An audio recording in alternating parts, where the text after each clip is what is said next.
Thank you for listening to the Matt's Movie Reviews podcast, available on iTunes, Spotify, Podbean, and Stitcher. Also, please follow Matt's Movie Reviews on Facebook, YouTube, Parler, and Instagram. And of course, be sure to visit www.mattsmoviereviews.net for the latest reviews, top 10 lists, and more. Now, on to the show. In Search of Darkness, Part 2. I'm in this one. The 80s was the splatter decade. That was my decade. There was something really dark and sexy and strange. Crazy stuff. It's like a roller coaster ride. People love this stuff. There really was a shift of a whole new generation of monster makers. That was so clever and creative. We were rock stars in the 80s. 5, 4, 3. Hello and welcome to the Matt's Movie Reviews podcast. I am your host, Matthew Pejkovic, and this is episode number 326.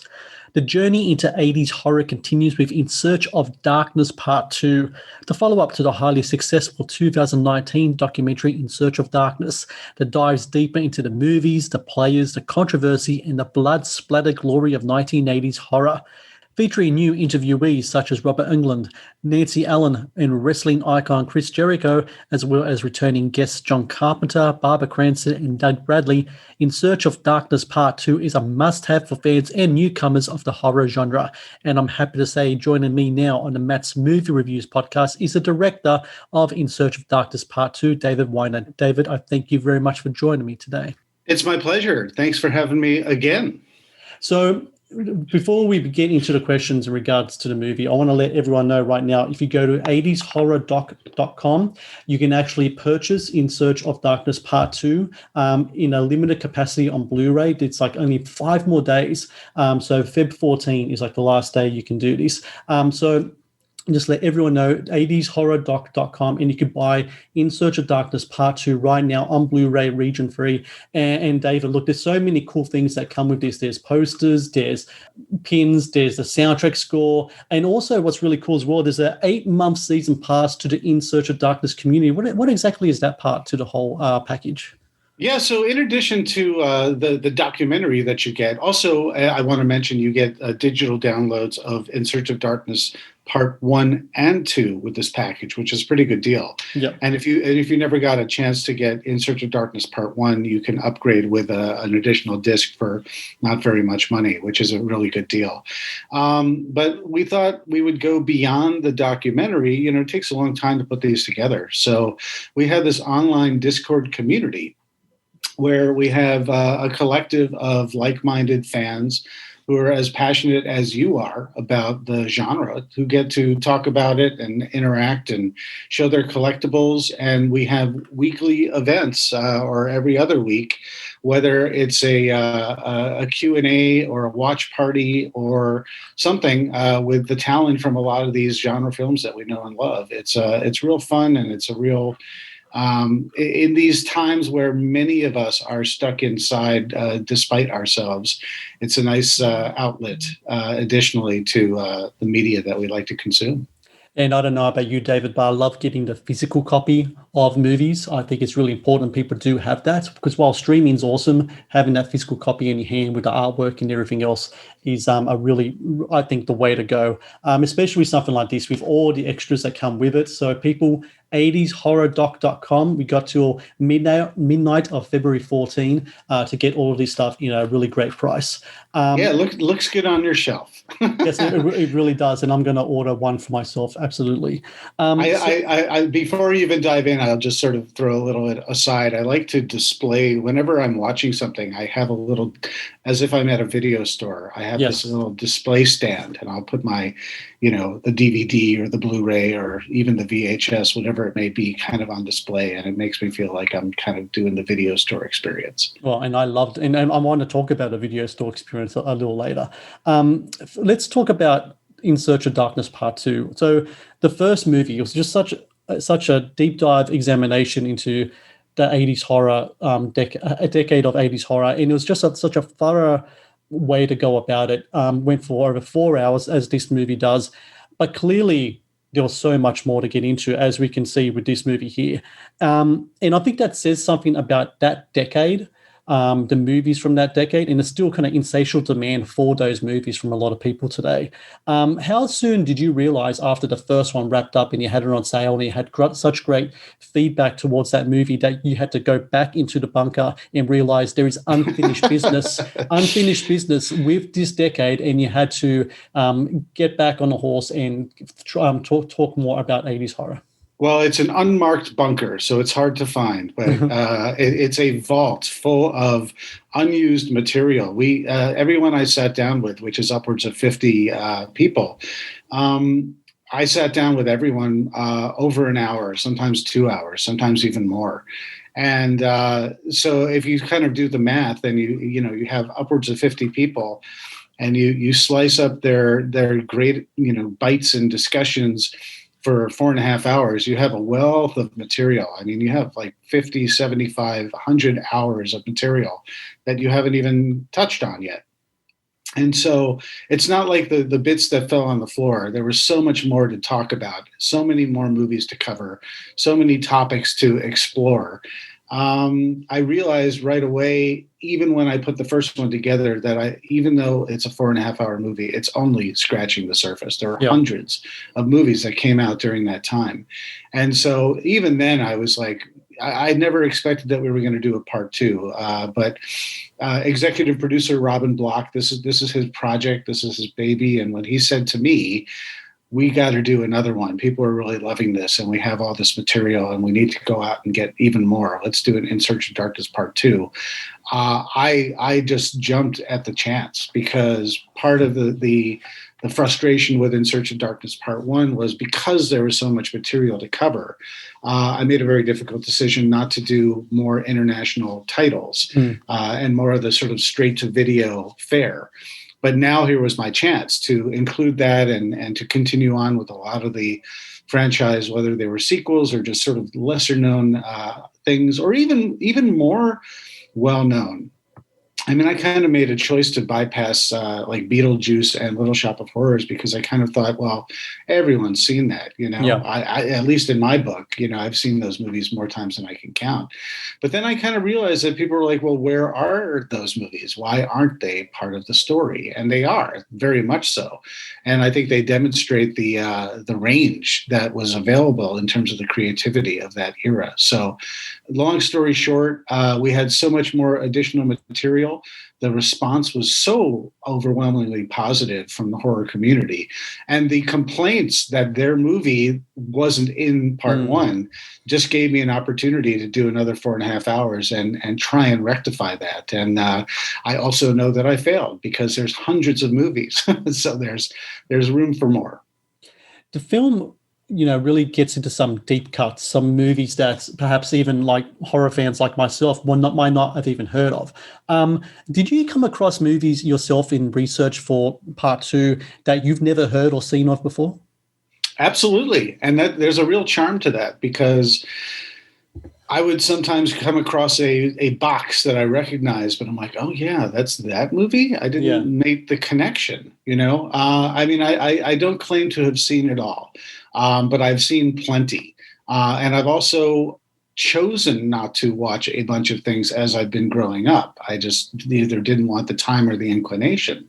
But this was a nice excuse to focus on certain titles and say, you know what, now's the time to really sort of investigate and include this in the discussion.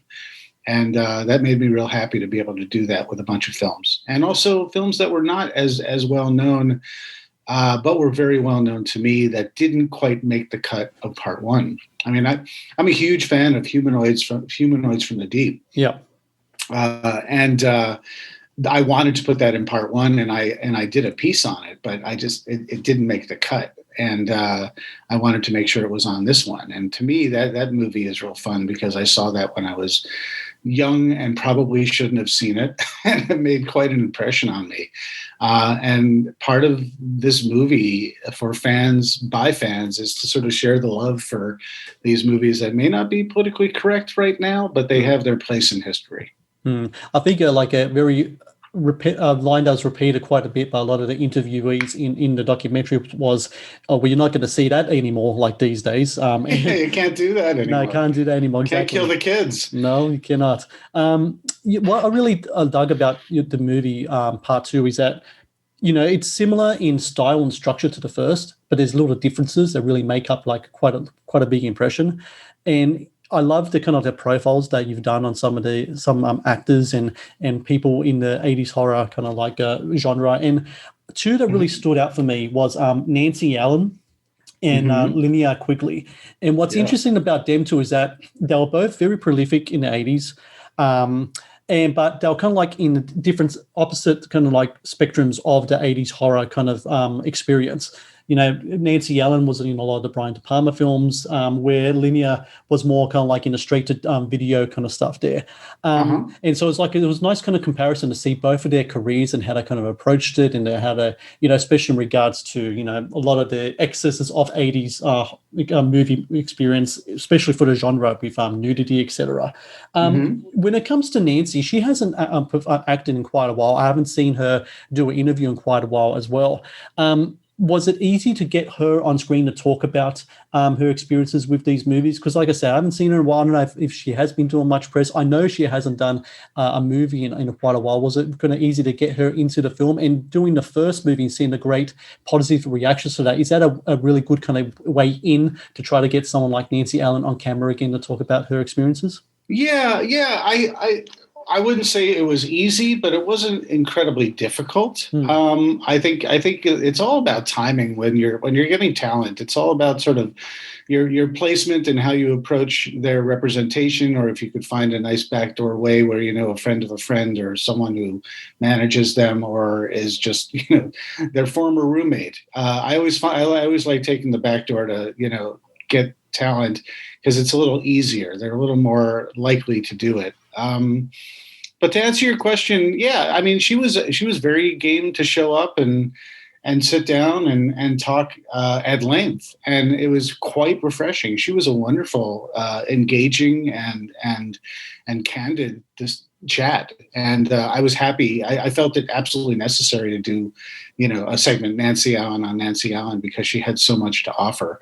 And then, hand in hand with that, with Linnea Quigley, I had never really known. I knew her as an actress, but I didn't quite know what she was like as a personality. And I found her to be also quite a breath of fresh air. Easy for me to say. Just very comfortable talking about sometimes uncomfortable things with a good sense of humor. And I think both of these actors look back at their careers and their opportunities and the path that they ultimately went along. And they're very frank in terms of how they fit in the puzzle overall. But they're both very proud of what they've achieved. And I think showing the sort of the different dynamic of, the box office versus the straight to video type of actor, they still both have to scream. They still both get killed at one point or another, but they do it from different approaches. And I like being able to, having the privilege to have that in the film. Linnea brings with her an unexpected treasure in a workout tape that she released at the time. It's kind of like Jane Fonda workout tape for like slasher fans in a sort of way. Did you know of that beforehand, or is that something she's like, I actually released a workout tape back in the 80s and it had to do with all this kind of slasher stuff? I, over the years, had heard about it and seen it prior to, working on this and meeting her. So I was the one to make sure to include it because I just thought, what a crime if you're sitting with Linnea Quigley. You got to talk about the Linnea Quigley horror workout. Although I learned a nugget of information, I didn't know that Mick Garris's wife was the choreographer and one of the slumber party girls in that video. Yeah. So boy, that was a treat to learn that. Plus, it's a fun story. She went to go film that, and they got kicked out of their location, and she ended up having to do it at her parents' house. Those are fun stories because I think people expect big production tales. And a lot of times it's catch as catch can because you have a limited amount of time, budget, people, and you just got to get it. Otherwise, you don't. There's another element to the whole documentary, is that it talks about the marketing of films back in the 1980s. And it's really interesting is that today there are so many tools at the disposal of independent filmmakers to get their films out there in social media, and there's still traditional media means as well. With horror movies, a lot of the time it had to do with two fronts, the key art, movie poster especially, and also the trailer. And there's so many movies that I watched as a older kid, teenager, etc., because of those two elements. And my criteria, I don't know about you, David, but my criteria a lot of times for renting horror films is if the cover was cool and the back summary and they have like little pictures of might be like a picture of a monster, maybe my suggestion of nudity, perhaps, which would inflame my teenage mind to want to watch it. Those were the two criteria that I would rent a lot of films. And while my eyes at the time might have been looking for something else, I actually find a lot of treasures amongst it all in a lot of films that I really enjoyed watching. With yourself, when you used to watch movies back in the 80s, how important was the key art in a trailer and also like video VHS covers in your local rental store in really convincing you to say, you know what, I'm going to put down $5 and I'm going to rent out that movie tonight? Well, it was all about that package that they do to sell these things. And, the poster or the box art, one and the same usually, but sometimes different, really was incredibly important. But the title too. Sometimes a title that was meant to entice or titillate was an off-putting to me, and something that I would have enjoyed, I chose not to do. Like, for example, Chopping Mall is one where I love all different types of horror, but I would look at that and with a ghostly hand holding a handbag of body parts or something to that effect. I was just like, this does not look like anything that's appealing to me. And it wasn't until years later that I learned that this mall was a LA mall where they had Johnny Five style Terminator, laser robots in there killing everybody. I had no idea because you wouldn't get that from the title. But the trailer was very important. That would very much entice me. Oftentimes growing up, the trailer on TV was for something for rated R that I couldn't see. But if I was at a video store, oftentimes if I didn't even know about it, but they would show a trailer, that was a piece of the puzzle where I'd be like, wait, I'd just stop in my tracks. I'm like, I never even heard of this. Oh, I recognize this actor. Oh, that looks like it's interesting. And but I am very human. And I think we all have a collective story where it comes down to, is there a good monster or some good violence? Is there a little nudity or is there some sexual situations? Do I recognize any of the names? Usually that's all I needed. If the plot sounded interesting, that was cool too. But as a teen, those were just sort of the basic crucial ingredients required for me. It wasn't until later that I would be a little pickier about the plot if it made sense or if it was unique or original. But I think all these movies at that time kind of felt like they were probably the same. So it was really just like, if you're in the mood for a horror movie, does this tick all the boxes? So that'll be an enjoyable experience. And very rarely was there like good critical praise for some of these movies as well. Like throughout both your documentaries, you have the Siskel and Ebert show and little snippets there of their kind of like their takes on a lot of these movies, which to be fair, a lot of the times are spot on, but it does come down to really just taste and what you're into, and clearly. I think, a lot of us horror fans weren't really going by the word of what Siskel and Ebert were saying at the time, or the equivalent in Australia, for example. I was actually very, I think a lot of people who might not have been around during that time, Siskel and Ebert were the gods of cinema in terms of their thumbs up and thumbs down. And people they had an incredible amount of influence. And whether or not you paid attention to that was a different story. But I was like, wow, they didn't like it. It must really suck. But I think when it came to horror movies, I quickly sort of I understood that they did not they were a bit above it. They were and so I took that with a grain of salt if they didn't like it, and that was part of the appeal of including them in Search of Darkness Part 1 and Part 2 strategically. Because oftentimes they just didn't like it, and they sort of took the moral high road. And that to me is quaint and amusing now, because I think we all love this, whether we care what they say or not. But sometimes when they disagreed, that was even more entertaining. I just love in Part 1 when they're talking about it, and Ebert calls The Thing the barf bag movie of the summer, and then cut to Siskel's reaction, like, what? It was a good movie, but on the flip side, Ebert also talked about Motel Hell and how that movie is either he called it what was the word? He connected it with Texas Chainsaw Massacre as schlock, essentially. But he also thought, because of the way that it was put together, it could potentially be a genius film, and that's the word he used. So there was an interesting take on it back then. Having watched both documentaries now, and we've gone through the past year of the whole kind of COVID experience and how that's changed the way we've watched movies. Over the last year, if I was going to put a percentage on how many horror movie screeners I had sent my way, I would say 65 to 70% of them were horror films, and not on the basis as well in that I review horror movies. I think that above any other genre, the horror genre is the most adaptable when it comes to new technologies, circumstances like we lived in the last year. The horror film always breaks through, always finds a way around.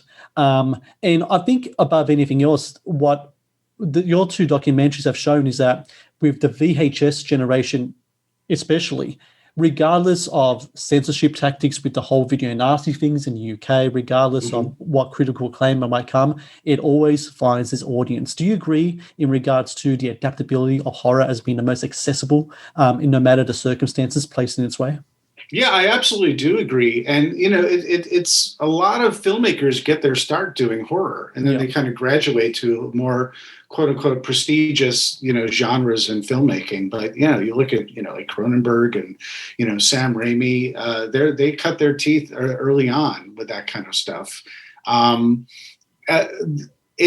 Horror is kind of a tried and true method to make your money back, because you don't have to spend too much money on a high concept idea, where, again, we talked about all the boxes that you tick. You include the necessary ingredients, and people will respond to it, because I think they don't hold such a high bar of expectation for what a horror movie can be.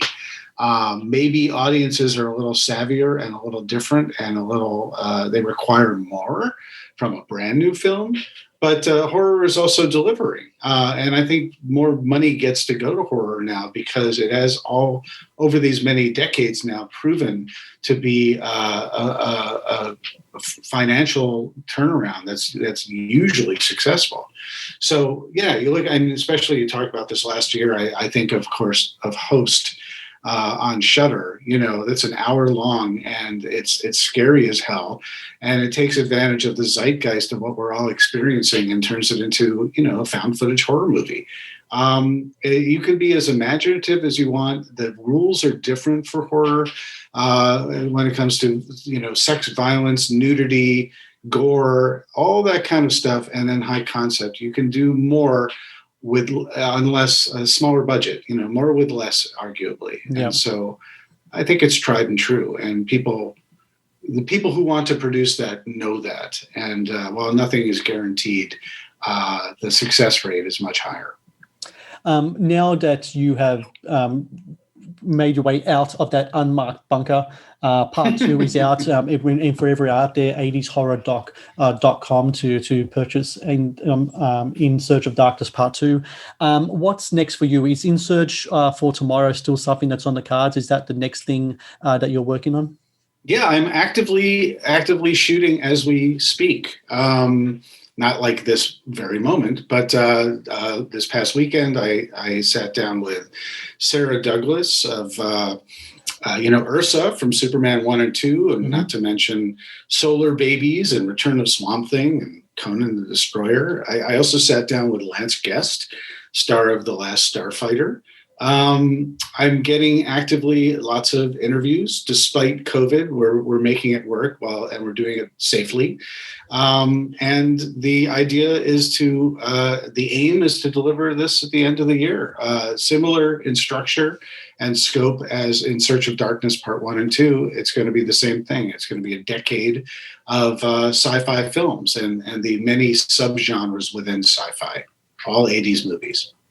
So before In Search for Tomorrow hits our screens, everyone please check out In Search of Darkness Part 2. Go to 80shorrordoc.com. Put in your order now and these Blu-rays are very limited edition, aren't they? I mean, this isn't something you're going to have on sale for forever. This is 5 days from now, done, and that's it. And it's very true because we manufacture this. We're an indie company, Creator VC. Robin Block's Creator VC is an indie company that we manufacture pretty much in batches. And so we make it available, and then that's it, because it costs money to do limited runs. So you got to sort of do a run, and then that's that. Going back to In Search of Tomorrow, if you go to 80s Sci-Fi Doc, so 80s Sci-Fi, SCIFI Doc, DOC.com, you can follow our socials as well and just find out what we're doing with that film. But yeah, the socials for 80s Sci-Fi Doc and 80s Horror Doc.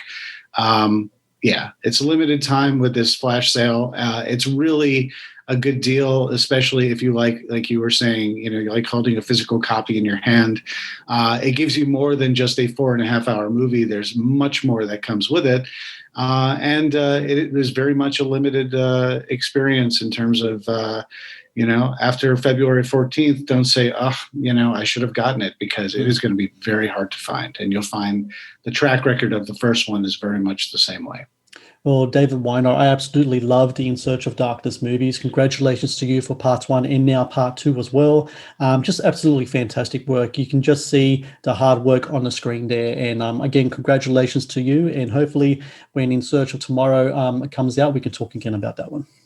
I'd be happy to. And I appreciate your appreciation. Thanks so much for your interest, Matt.